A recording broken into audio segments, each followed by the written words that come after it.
жылдың 5 маусым күні біздің елімізде Конституцияға енгізілетін өзгертулер мен толықтырулар жобасы бойынша республикалық референдум өтеді. Бүгін мен сіздерге негізгі өзгертулер мен оның бүгінгі Қазақстанның дамуына жасайтын ықпалының маңыздылығы жайында айтсам деймін.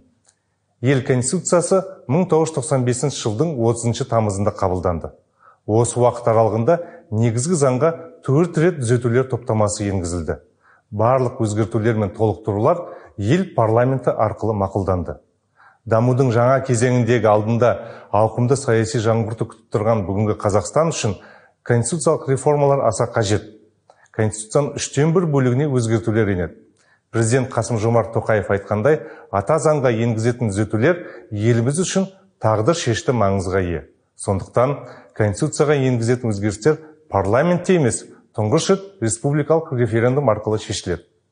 Конституциялық реформа президенттің 2019 жылдан бастаған барлық саяси реформаларының лайықты жалғасы. Соның негізінде 10 заң қабылданды. Конституциялық түзетулер жобасы халықтың талап тілегіне негізделген және ол бүкіл қоғамның мүддесі үшін жүзеге асырылады. Жобаны белгілі құқықтанушы ғалымдар әзірледі.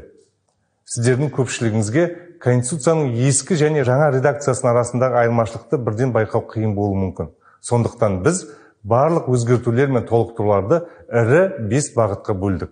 Ал ол бағыттардың әрқайсысы жаңартылған Конституцияда не өзгереді деген басты сұраққа жауап береді. Бірінші бағыт.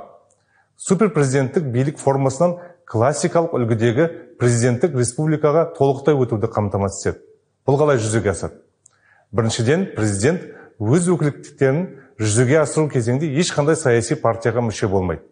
Сондай-ақ Конституциялық соттың, жоғары соттың және өзге де соттың төрағалары мен судьяларына, орталық сайлау комиссиясының, жоғары аудиторлық палатаның төрағалары мен мүшелеріне де осындай тыйым салынады.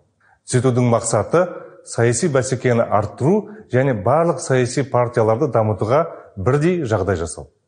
Екіншіден, президенттің жақын туыстарының мемлекеттік саяси қызметші және квази-мемлекеттік сектор субъектінің басшысы болуына құқығы болмайды. Үшіншіден, президент аудан, қала, ауылдық округ әкімдерін лауазымынан босату құқығына ие болмайды. Екінші бағыт. Бұл өзгертулер бірқатар билік өкілеттіктерін қайта бөлуге бағытталған. Біріншіден, Сенаттағы президент квотасының саны 15-тен 10 депутатқа дейін азаяды. Оның 5-еуін Қазақстан Халқы Ассамблеясы ұсынады. Екіншіден,